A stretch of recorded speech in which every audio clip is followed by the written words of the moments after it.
And are you refreshed? Yes. Good. Now what?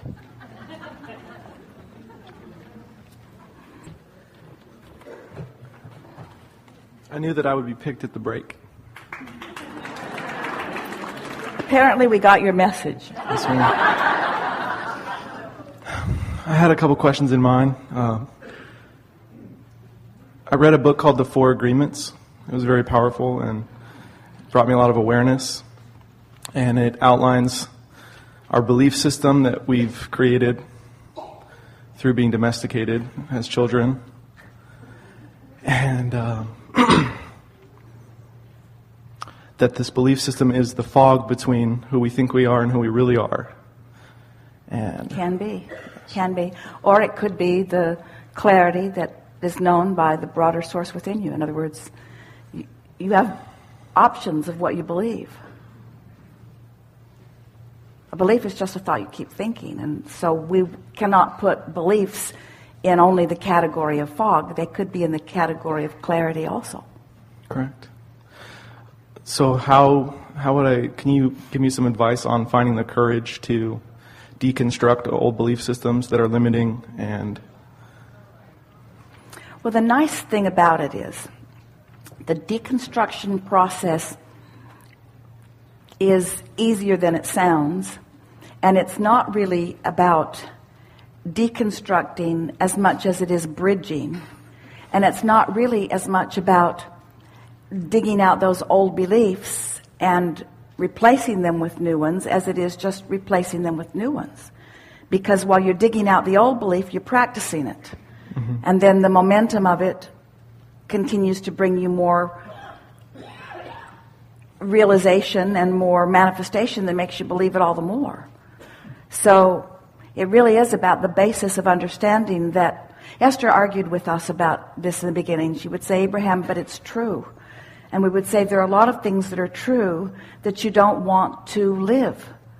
So don't let your criteria be, if it's true, let your criteria be, is it something that I want? So it's a matter of putting your mind in the direction of wanted and practicing it until it is easier. But don't jump in on the hardest part when the momentum's strong. That the story that we tell about momentum is standing at the top of the hill in San Francisco, deciding that you'll push your car just to see what happens. So you take it out of gear and you take the brake off and you nudge it a little and it starts to move right away. Well, if you realize immediately that you didn't mean that and you step out in front of it and you let it bump up against you, you could stop the car easily. But if you're at the bottom of the hill trying to stop the car, it's a whole different thing. And so that's the way these beliefs are. Don't try to change beliefs when there is a lot of momentum. In other words, start the changes when there is no momentum or little momentum. Do you have an example of a belief that you would like to replace?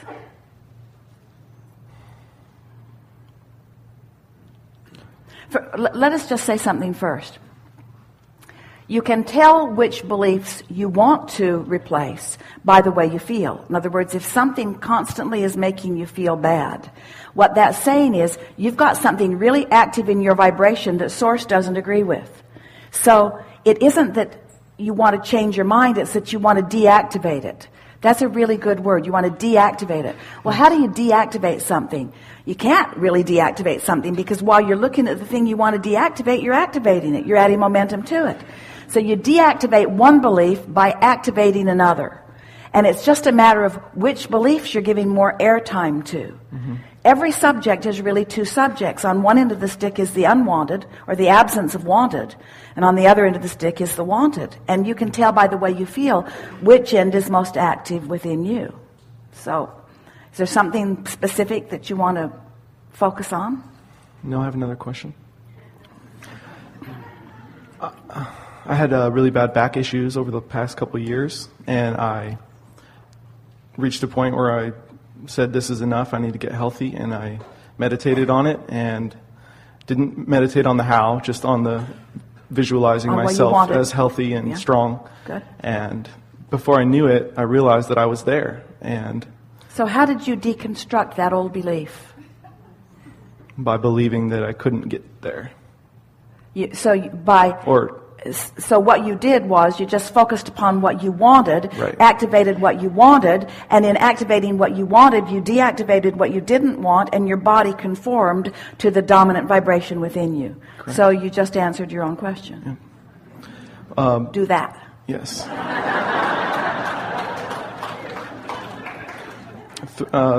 Follow on to that is that the way I feel that my body got healthy was I was led to a inspiration of nutrition and the importance of what you put in your body really does affect your well-being. Yeah. And so Path of least resistance. And I want to help people realize that because it's something that's very powerful and did a lot for me. So the concept of you can think yourself to well-being is, I think, for me, it led me to the inspiration to try this new concept. Well, we really are appreciating the words that you're offering here, because you can think yourself to well-being means you can find a vibration that will lead you to the impulses that will help you find your unique path of least resistance to what you're looking for. Right. But sometimes people want to take that so literally. I'm just going to think myself into well-being, which means I'll never eat anything, I'll never drink anything, and we say it's going to be a short journey for you.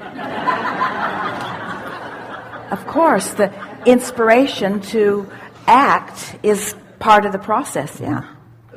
Yeah, really good. Thank you. Something more?